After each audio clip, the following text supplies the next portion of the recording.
I'm going to rate based on strength, but strength doesn't necessarily mean just being the strongest team. Having the highest DPS or whatever doesn't necessarily mean you're just the strongest character. It's going to be a combination of both being the strongest or like how strong you are, plus how much versatility you have with other characters, like how well you compare with other things. So just being able to do like high numbers or whatever doesn't necessarily mean anything in itself, though it will be like a large factor in the equation. Let's start with a nice middle of the road character, Xiangli Yao. I think Xiangli Yao is probably going to be our baseline for what maybe an average character looks like. We'll see as we go through the list more, but the reasoning for that is he did get buffed with Lynae, so he got a little bit stronger there. Now his strongest team performs almost at Carlotta theoretically. In reality, it's not going to work like that because he gets interrupted during his kit, unlike Carlotta, who has a much smoother rotation and is going to be able to deal with boss mechanics more easily. He does technically have that. He falls off pretty hard once we get out of those teams though, and his versatility isn't that great. I'm going to put him in a nice middle tier because he does technically have like an okay team with Lynae. I think for 4 stars, we're not going to account for the fact that they're 4 stars. So if we're going like purely off of like whether or not you pull them, Danjin would just be D tier. She is technically good because she's a 4 star and you can use her in teams as like a havoc damage buffer, specifically with things like Phrolova. Her main DPS capabilities just aren't really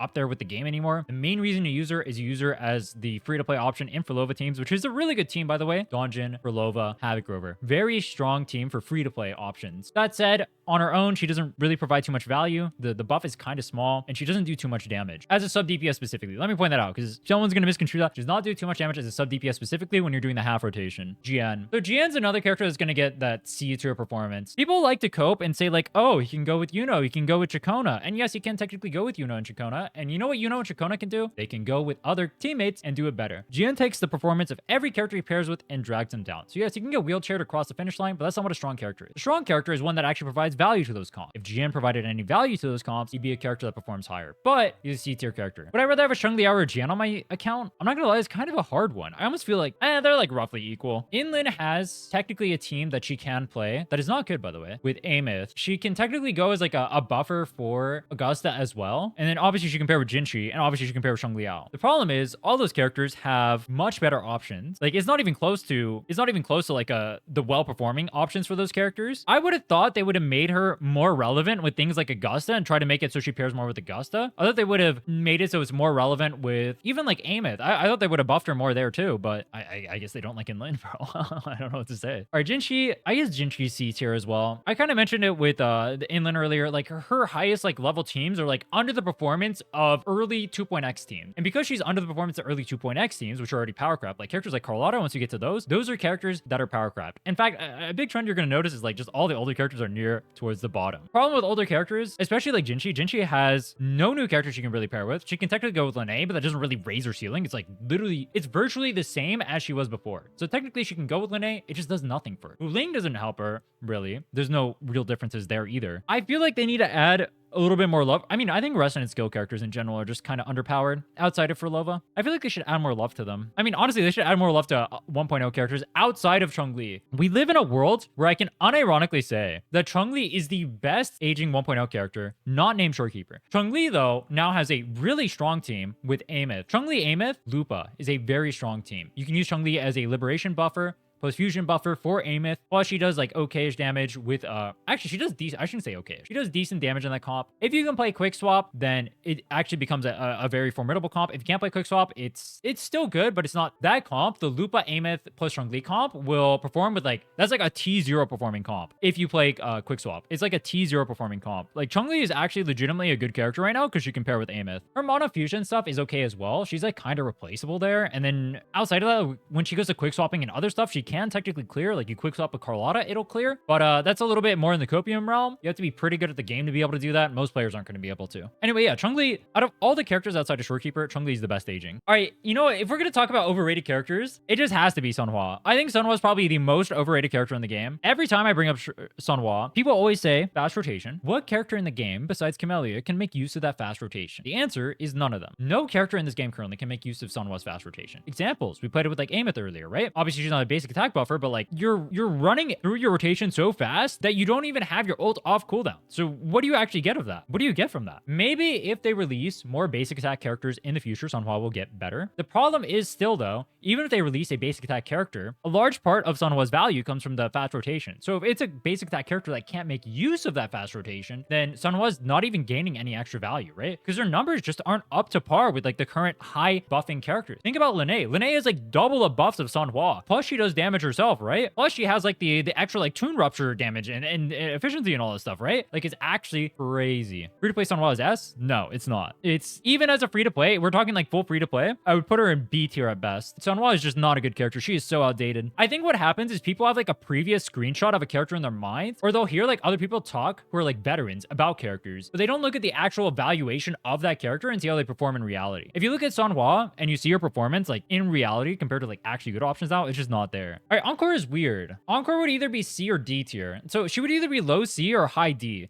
The thing is, like, she has like a decent team with Lupa, and obviously outside of Lupa, it's kind of copium. You can play the Sanhua Shorekeeper stuff, double ult rotations. I think I'll put it in high D. I think I'll put it in high D. If you don't have the Lupa, it's like not that good. It's pretty good with Lupa, or it's like decent with Lupa. It'll clear. I think I'll put an Encore in high D. Maybe we'll end up moving that around. We'll see. We'll see. Mortefi. All right, Mortefi. If we're talking about free-to-play friendliness, Mortefi is actually a legitimate contender because Mortefi has options where you can go pair or compete against actually like somewhat decent teams. He doesn't compete against T0 teams, but he has a lot of options that compete against like T1 teams, right? Like a good example, Augusta Mortefi, right? This is the best example. Or you can do like Mortefi, Lupa, Galbrena. That one's not quite as strong as the Augusta Mortefi, but it's still like a good option. It still beats out like the trash teams, right? Mortefi, maybe Mortefi would be top of C. Mortefi's either top of C or bottom of B. He's probably top of C. He's probably top of C. If we're not counting free-to-play friendliness and we're thinking of him as a 5-star, right? He's top of C. And I shouldn't be evaluating them by that. I should evaluate them based on like their actual value, ignoring the stars, right? So I'd put Mortefi in top of C. If you're counting him as a 4-star, I put him bottom of B. There are other teams that perform well Mortefi that people don't talk about. A good example of it would be like Lupa, Mortefi, Encore.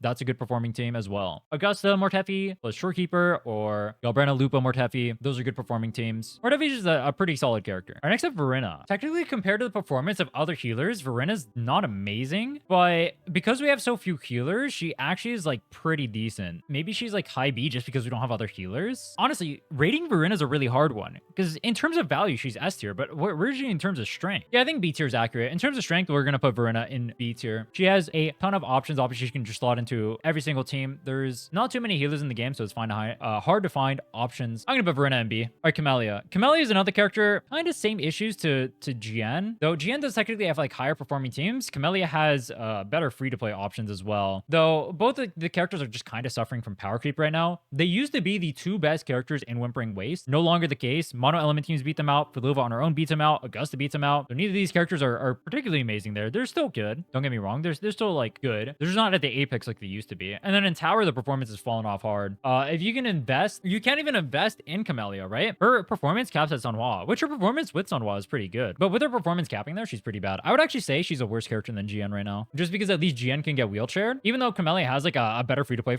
performance, Camellya can't even get wheelchaired right now, right? Kind of a sad state for Camellya, honestly. Shorekeeper is a character who is not necessarily best in slot for most of the characters in the game anymore, but she's always like second, third best option for almost every team in the game, right? So she can pair with every team in the game. She gets great clears with every team in the game, right? Insane generalist character. She used to be like literally the best team for every character in the game. That's just not the case anymore. The more specialized characters are, but she's still insane for being like the second, third option. Jianxin is going to go in the D tier over here as well. So Jianxin has seen a little bit of buffs with characters who can use liberation, right? So specifically, you see her like used slightly with Aemeath, right? People try to cope and use her with Aemeath, and you can do that. But to be clear, those Aemeath teams are parsing like the same as like Mortefi, Galbrena teams, right? They're not great teams. It's like Mortefi, Galbrena, Shorekeeper parsing. It's not a super great combo. And those are her best performing teams. So it's not that much. She's still like a pretty mediocre character. You can use her as a free-to-play option if you do get it from the standard banner, but she's not like good by any means. Zhezhi is gonna go in the... Ooh, is she bottom of C? Can I reasonably say she's weaker than Sanhua? I can't. So she has to be over here. She actually has to be above... No, she has to be above Jinhsi too, because she can pair with Carlotta. Zhezhi is... I mean, resident skill characters, as I mentioned before, just aren't strong. Her best team being Carlotta, and Carlotta falling off in performance pretty hard recently. I don't really have too much to add to her. Like, her best two performing teams, it's Jinhsi and it's Carlotta. Neither of those characters are particularly great right now. She's just a C tier character. Maybe a new Glacial character comes out, Glacial resident skill. Seems kind of unlikely given the fate that Yinlin ends up suffering right now. She's largely suffering from the fact that there are no resident skill characters to pair with her, though. I'm not gonna lie, for Calculator, I haven't looked into his calcs with Lynae. I would need to look into how well he pairs with Lynae Lynae Mornye stuff, for example, before I give an opinion on him. So Calculator, I'm actually not going to rate. I'm not going to rate Calculator. Sorry to the Calculator enjoyers out there. Cartethyia. A lot of people were really angry when I put Cartethyia in B tier in terms of pull value. I stand by that statement 100,000 billion%. The fact that she's changed to Ciaccona, you can't call her a good value character to pull when she's changed to Ciaccona like that. Someone's going to say pull sequences. We're not talking about sequences. We're obviously talking about S0. So sequences don't mean anything to me. If we're talking pure strength though, Cartethyia is obviously just an S tier character. She is still the second strongest casual team in the game. Second strongest casual team in the game. You get the Ciaccona, you get the arrow over the Chisa, you win the game. Obviously insanely strong character, deserving of S tier. Though, and this is slight spoilers for later, she's no longer the strongest DPS in the game. This is an interesting one. All right, Brant. So here's the thing. Brant technically does not have as strong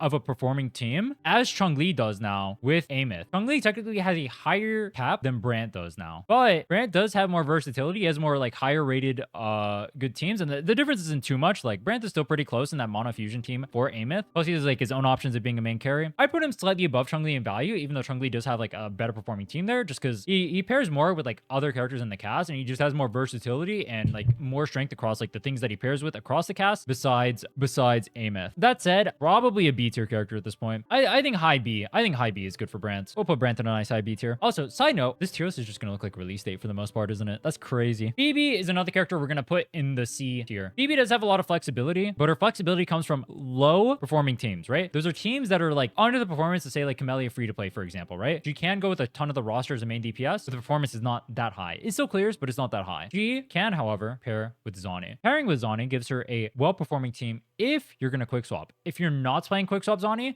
then non-quick swap Zani is like a T1 performing team. So the reality is for most of the player base, like Phoebe's just like not that good of a pickup. She's like okay. I'd put her like over here, especially since like most people who play Zani are not going to be able to play Zani to the level where Zani is actually even worth pulling, because most people aren't going to play this game to play quick swap. So Roccia does technically have an okay performing team with Phrolova. You have the Phrolova Cantarella Roccia team, and we're going purely off strength, not value. That being said, like for teams with like Camellya, ooh, you know, I guess technically based on just pure strength, going off pure strength, technically she has to be over here. Technically she has to be over here because she does have that performing team with Phrolova, and she does technically buff Camellya, even if it's just very slightly. So technically she's not even a D tier character in terms of strength. The problem is that you get Sanhua for free, and Sanhua's right there. Roccia is such a weird case because they made her for Whimpering Waste, and then they made it so Whimpering Waste does not need Roccia, right? Because everyone just has a ton of AoE. Every new team has a bunch of AoE. Grouping characters doesn't matter because all you want to do is damage. Phrolova exists, and Phrolova doesn't need her. Camellya exists, and Camellya doesn't need her. So the two characters she wants to pair with don't need her. And then you can't just like throw it in another team and like completely screw over their damage or throw Roccia in there. That's not how the game works. At least not currently. So she just has no value. It's really sad. I feel like the takes are going to get spicier later on. All right, let's do Zani. If you're not playing quick swap, then Zani is a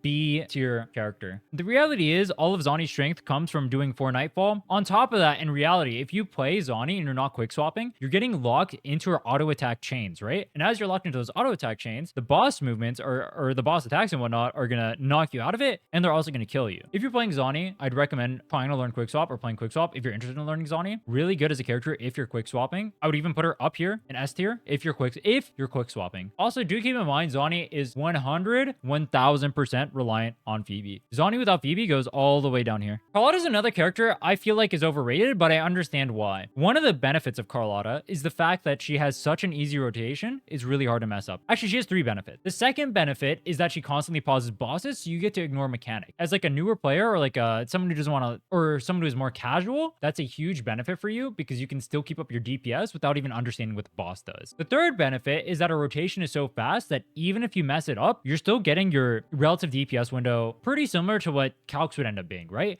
Whereas other characters, those calcs are based off like pretty tight windows. Like you have like a 1 second downtime. Carlotta is like you have like 2 or so extra seconds of a rotation. For casual players, I can understand why they rate Carlotta highly. That being said, like her teams just aren't good. Like her performance is literally late 1.x, early 2.x characters at this point, right? Like as I mentioned, Changli has higher performing teams. Jiyan has higher performing teams. Camellya is in perfect play. Camellya is like nearly the same as Carlotta, right? Obviously, Zani outpaces her. And then all the new releases are way higher than that. Way higher than that. And there's even like easy to play characters for those too, right? Think Augusta. She is a really lenient rotation and she does way more damage. In fact, even the free-to-play variants of Augusta do more damage than Carlotta. I understand why people think Carlotta is a decent character, especially if you're like a casual. I think that's mainly because they don't, once you even get like outside of like the most beginner-friendly rotations, Carlotta falls off like a off a train. I'm not even talking quick swap, by the way. I'm just talking like doing your 1-2-3 rotations properly. I'm not talking quick swap at all. Once you get into quick swap, like that's a whole different beast. Galbrena is going to be our very first A tier character. People have been saying that because Aemeath came out, Galbrena fell off because like power creep, or not power creep, because they're both fusion DPSs, right? People have been saying that because Aemeath's release, Galbrena got power crept and fell off. To an extent, Aemeath can pair in like the teams with like that Galbrena wants to go into, right? Like the Lupa teams that want the mono fusion teams and do better. So in that regard, yes. I think the reality for how Wuthering Waves works though is that power creep is not based on elements. It's just based on damage, right? Like Cartethyia being the strongest character in the game, it doesn't matter that she's an arrow character. She's just like the strongest character in the game regardless, right? Element literally means nothing. We're not playing Genshin Impact. The reactions aren't there. The only thing element does is help with like resistances. And even then, like if we have like -10 arrow damage in power, that's still like Cartethyia is still going to be performing better than even like the teams under her. Like resistances just don't mean that much unless it's like boss resistances specifically. I will say Galbrena is actually weirdly flexible. I mentioned it kind of earlier. A lot of the way that I view flexibility in Wuthering Waves right now, characters' ability to pair with other 5-star characters. So in Galbrena's case, she has a lot of options as long as you have like a Qiuyuan or you have a Lupa. You have a lot of options, right? You can go with like Phrolova. She can pair with Iuno, technically. She can pair with Mortefi. She can pair with Lupa. She can pair with Lynae. She can pair with Mono Fusion, right? You can play the Mono Fusion shenanigans. You can play, I already mentioned Phrolova, Qiuyuan. So she's like weirdly versatile in that regard. I think people need to start shifting their mindset into character versatility is based on how many 5-star characters can pair with. And then in that regard, I think Galbrena is pretty versatile. I think her versatility is one of the things that's like carrying her right now. Her versatility is one of the things that makes her better than most people realize, because in reality, that means that she can pair with a bunch of shield buffs, for example, right? Like if she wants shielding, she can pair with Brant, right? If she wants a Toon Rupture, she can pair with Lynae. If she wants to do fusion buff, she can pair with Mono Fusion. With Echo buff, she can pair with Echo skill teams, right? She can pair with a ton of options. And I think that's I think that's an underrated trait that I never see people bring up in tier list. All right, next up, let's do Cantarella. She can pair with Phrolova, she can pair with Carlotta, and she can pair with Jinhsi. And those are all like pretty solid middle of the road teams, right? I personally have problems with Cantarella in practice because she's just so clunky. She gets interrupted all the time. It screws over the energy recharge of other characters in the team. She has such high requirements for her gear despite being a sub DPS. I feel like in reality, outside of like Calc's theory world and whatnot, Cantarella's worse than Calc's would have you believe, but she's not like garbage awful. Her problem comes from the fact that like there's so many characters that can perform her roles, but when we're talking pure strength, that just doesn't matter. In terms of strength, I would say she's a high C tier character. Nah, you know what? I think you can argue. I think you can argue B tier for Cantarella. You know what? I think you can argue it. I'm not sure exactly where I'd put her in B tier, but I think, yeah, I think she is stronger than the C tier characters because she can pair with like Phrolova and whatnot, right? And then she has like, it's like Phrolova is like her higher team option. And then under that is like Carlotta and Jinhsi. And those are like okay teams. Those are like C tier teams. And then like her performance of Phrolova is like the B tier team. Actually, technically it's like A tier performance, but that's mainly Phrolova carrying that. Yeah, you know what? I think B tier for Cantarella. All right, let's do Phrolova. All right, I'm gonna get my hot take. You guys already know I'm like the turbo Phrolova stand of all time, but that's mainly because of pull value. I value pull value a lot in gacha games, but if we're talking pure strength, Phrolova's teams just don't keep up with the highest teams in the game. So even though she has like a lot of teams she can go in, those teams are performing at like lower thresholds, and then her like highest teams are performing at like A tier thresholds, right? Like her highest team is performing at like well, technically the Galbrena team is her highest team, assuming you're playing quick swap. I think Phrolova is an A tier character despite being the queen of Wiwa. There's a lot of options you have in Wiwa. You have things like Augusta, you can play any mono element team. There's a ton of things that clear, right? You can play the Yo shenanigans, you can play whatever healer plunderer stuff, right? Maybe this will be a hot take. I'm putting Phrolova in A tier. I will say in Phrolova's defense, all of her value and the reason why I recommend her so much is because she has so much versatility. It's kind of like if you play Genshin, it's kind of what people would say like Verina is, right? Because she has like a lot of like free to player options, right? In that regard, Phrolova is kind of similar because she has a lot of like really good flexibility where she can play as main DPS. She can play all three roles, right? She can play as quick swap. She can play as main DPS. She can play as sub DPS, right? She can be a buffer for heavy attack damage. She can be the main DPS in like Echo skill teams for both Qiuyuan and Cantarella. Compare with like Galbrena stuff, like Galbrena, Qiuyuan, Phrolova. She has a lot of options that are like really solid, but she doesn't get up to like the peaks of Cartethyia and Aemeath. Spoiler alert. Will versatility not make her Shorekeeper tier? No, because she doesn't have like the same. She doesn't have the same numbers as Shorekeeper in those versatile team comps. I'll need to think about this, and I'll see how the tier list ends up panning out. So I'm not 100% locked in on this, but Ciaccona is either going to be low S or high A. I'm not sure which yet. I need to think a little bit more because she pairs with Cartethyia to be the second strongest team in the game, and then she also goes with Lynae to be one of the strongest teams in the game, right? Like this is one of the strongest teams in the game. Ciaccona Ciaccona, Lynae, Iuno. Plus, then she has like all the Iuno, Ciaccona, like arrow wheelchair shenanigans. So I need to think about it a little bit more. We'll see how the list ends up refining, but this is either going to be a low S or high A character. I'm not sure yet. To briefly touch on it though, Ciaccona's value comes from the fact that if you're in arrow wheelchairs, for example, you can always put your other arrow units on this set that increases their crit rate and gives them 30% damage bonus on arrow, as opposed to this, which just gives the 30% damage bonus, right? You get the extra 10% crit rate for free just by having Ciaccona on your team for those. That's a nice buff. On top of that, her signature lowers arrow resistance, and resistance is one of the biggest damage increases in the game. So her signature is like broken. Ciaccona is just really strong for any arrow team. Plus, like the Iuno Ciaccona wheelchair combo is pretty insane. All right, dude, this is kind of weird because I don't know if I would rate. Let's just do Iuno at the same time as well. They both have the same wheelchair thing, right? They have the same wheelchair thing going on. Iuno has more flexibility than Ciaccona does, but technically her highest performing team is with Augusta, or actually no, technically it's I believe it's actually these three, which we'll talk about in a bit. Yeah, Iuno would either. I think Iuno would also be low S. It's like, would I rather have a Iuno on my account or would I rather have these characters? The answer is probably, if we're talking pure strength, it would probably just be Iuno. So I think initially I'm going to put both of these in low S, but we're going to see how this pans out because I could see either of these just being high A instead. I feel like once you see this, you'll start to understand why there's so few characters or why it's like these characters are in A, because like this is like, these are strong characters and I'm even debating putting them in A. Next up is Augusta. This is going to piss a lot of people off. I'm putting Augusta top A. Augusta's best performing team is with Iuno, but Iuno has other teams that are also at that performance, and I'm debating putting Iuno in top of A. Augusta cannot be an S tier character. That does not make sense, especially when her damage is so much lower than Aemeath, who we'll talk about, and Cartethyia. So if I'm even questioning putting Iuno in A tier, Augusta cannot be an S tier character. That's not possible. Now Augusta is still currently like top 4 DPS in the game, so she's still a strong character, but her biggest problem is that she's basically, if we're talking like top tier performance, she's chained to Iuno, right? She's chained to Iuno if we want top tier performance. And then obviously she has free to play options with Mortefi.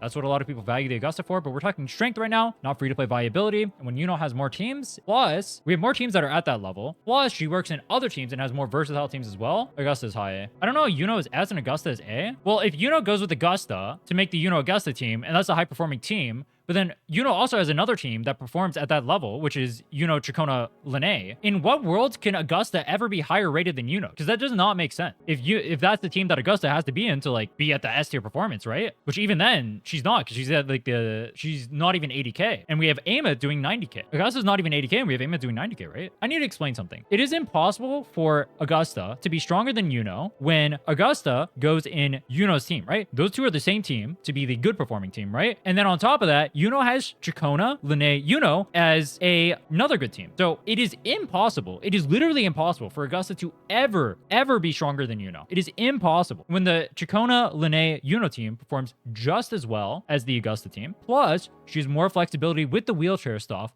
plus she works as her own sub DPS buffer. It is impossible for Augusta to ever be stronger than Iuno. Remember, this is pure strength. We are not talking free to play. This is pure strength. Wait, we're gonna have a lot of S tier characters. Yeah, Lupa's an S tier character. I mean, obviously she's part of, technically her version of the Aemeath team is not the strongest in the game. We'll talk about that when we get to Aemeath, but she still performs extremely strong in that Aemeath team, and then she's a bunch of flexibility with all of the fusion characters. She's a lot of options with the Aemeath team. Even like the Lupa variants of the Aemeath team are gonna be stronger than the Cartethyia team as well. All right, here's my dilemma. Qiuyuan is better than all the characters in B tier, but he's not as good as the characters in A tier. So maybe he's just like a low A character. Like I almost want to put like you know what? We'll just do this. All right, we'll do this. Qiuyuan is not good enough for me to give him A tier. I think these characters are all better than Qiuyuan, but Qiuyuan is not weak enough to be in the characters with B tier. So you know what? Qiuyuan gets his own tier between A and B. His strongest performing teams, for those who don't know, it's going to be the Galbrena and the Phrolova teams, which like he pairs with 2 characters in A tier, but then he has like clunkiness problems with his kit as well, which like kind of make him pretty bad, and there's no other echo skill characters right now. He gets a A minus B plus tier, his own tier, because he farms that much aura. We live in a world where I unironically have to say that Chisa's an S tier character if we're talking pure strength, with high performing teams for both Cartethyia and Aemeath. And it hates me to say this as a Chisa hater. If we're talking pure strength, 0 value, we don't care about value whatsoever, Chisa is actually S tier. Now obviously there's like huge caveats to that, where there's like a bunch of like other character options for these teams. Like you do not need Chisa in any regard. Like in terms of pull value, Chisa's a D tier character, but in terms of strength, she's an S tier character. The problem problem is, like, for most accounts, like, Arrow Rover exists for Cartethyia, so that's completely free. You just have an option that's very close to Chisa right there. Plus, you need signature. On top of that, for Aemeath has like 30,000 different options right now. So Chisa is technically an S tier character in terms of strength. In terms of full value, don't get it twisted, D tier. Buling probably just has to go in C tier, right? So Buling's best teams are going to be like the Carlotta Jinhsi teams, right? She's just a resonant skill character. Very similar to like Zhezhi. The difference is you have a lot of characters that can like cover her role. I don't know where exactly I'd put her. It's really weird to like think of like Buling in terms of strength. Like Buling herself isn't bad. She's actually like, her kid is actually pretty decent, assuming C6, but the resonant skill characters all suck really bad. So she gets held back by that. Maybe she's like a good character. I think once we get like a really strong resonant skill character, Buling's stonks will probably go up and she'll probably be like a B tier character. I mean, we'll see. They've been making characters. You know what? We'll go B. So Mortefi's not a B tier character. I'd rather have a Mortefi than a Buling. Then Buling is probably just C. We'll do it like that. I think that's where Buling goes. It's time for the moment everyone is waiting for. Power Creep Deluxe Incarnate. Let's talk about the most broken sub DPS in the game, Lynae. This character is fucking broken. If you're playing any character in the game, Lynae is like basically the Shorekeeper of sub DPS, right? She's either your best in slot or your second best in slot. This character is fucking crazy. The amount of buffs they have on her kit is crazy. The amount of shilling you're doing for this character, also crazy. Unethical character. I would say she's better for an account than Shorekeeper right now. I would say Lynae is that girl. I would have Lynae as probably the second strongest character in the game right now. Yeah, I'd put Lynae as the second strongest character in the game. She goes in literally every team in the game. She's a part of the best performing team in the game, which Aemeath, spoiler alerts, top of S tier as the strongest DPS in the game. Aemeath gets top of S tier. She's surprisingly versatile. You can go with Lupa. You can go with Lynae. And as long as you have one of those two, you can go with so many characters in the cast, right? Aemeath, Lupa, Changli. She can go Aemeath, Lupa, Brant, Aemeath, Lupa, Mornye, Aemeath, Lynae, Mornye, Aemeath, Lynae, Shorekeeper, Aemeath, Lynae, Verina. Like she has a good amount of options in there as long as you have like either Lynae or Lupa. Yeah, I would say, is it arguable Lynae is the best character in the game? Nah, I'd put her second. Oh yeah, Chisa as well. I forgot to mention Chisa. Yeah, she can also pair with Chisa. That's true. All right, Mornye, I've been thinking about this for a while. I don't know if Mornye is above or below Shorekeeper, but here's the thing. I think Mornye got buffed. I mean, well, Mornye obviously just got buffed insanely hard with Aemeath. She's not up here. I'm trying to think if she goes above Shorekeeper or not, because she's part of the strongest team in the game, right? She has wheelchair stuff with like Lynae,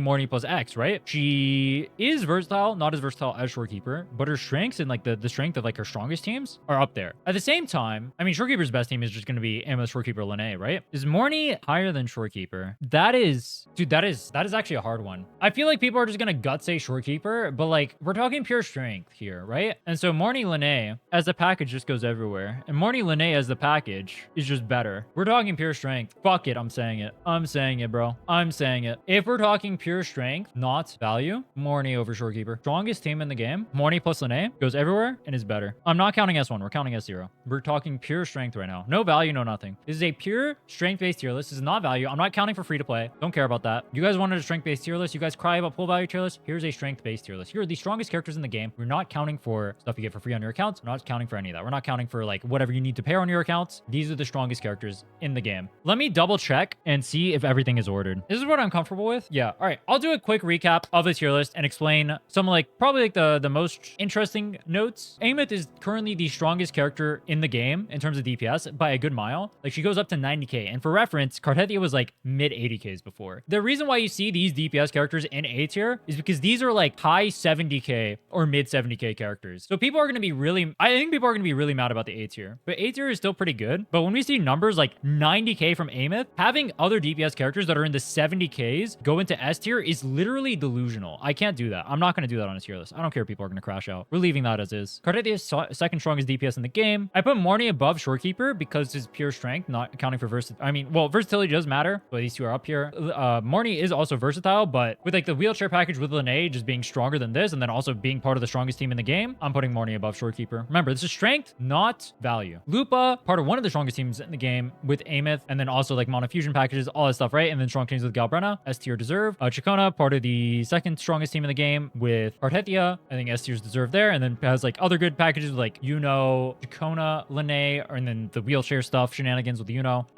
Chisa in terms of value, as I mentioned before, was like a C, D tier character, but if we're talking pure strength with Cartethyia, she's the second strongest team in the game, and then with Aemeath, she has extremely strong options as well. So in terms of strength, she's just an S tier character. Unfortunately, I hate to say it. And then Iuno, people are probably going to be angry about Iuno above Augusta. Well, here's the reality. Iuno goes with Augusta to make the strong teams, but then also Iuno has her own strong teams as well and has more flexibility, right? Iuno, Lynae, Ciaccona parse is just as high as Iuno, Augusta plus Shorekeeper or whatever, right? So this team is parsing just as high. Plus, it goes with like the Augusta team to be strong anyway. So you have two teams that perform at the Augusta versus like one team that performs here. People like Augusta because they think Mortefi and then free-to-play value and whatnot. This is not free-to-play value. This is strength. Big criteria there. Augusta, I mean, I just mentioned it with Iuno. Phrolova just can't keep up with like the highest DPS numbers of Cartethyia and Aemeath. It's really hard to justify putting any of these DPS characters up here when they're all 70, like mid-high 70k DPSs when these Aemeath is like 90k. It is extremely impossible. I think if you think any of these characters that are like mid 70 to high 70k DPSs belong in a same tier as a character who's 90k DPS, that's like more than 20, or that's like 20%-ish difference. You're crazy. I legitimately think you're crazy. Brant and Changli technically got buffed with the Aemeath package, plus they're already strong in Mono Fusion, plus they're strong with like Galbrena and whatnot, right? So I think they go over here. Qiuyuan strong with like Phrolova and Galbrena. I don't think there's too much else to say. Zani goes higher to like S tier if you have Quick Swap. I put her in B tier for casual players, but in Quick Swap, she's like S or high A. And then the rest of it, maybe another controversial one's going to be Roccia, but if you think about it, like Roccia technically has like a pretty well-performing team with like Phrolova, Cantarella, Roccia, and then she also technically has Camellya as a decent team as well. So like I think high C is justified. Why is it a list named Qiuyuan? All right, fine. Or farmers. As for the rest, I think the rest of this is pretty non-controversial. Maybe Cantarella looking or being high is kind of weird. I normally rate Cantarella pretty low just because in terms of value, like they all have different options. But once again, strength tier list,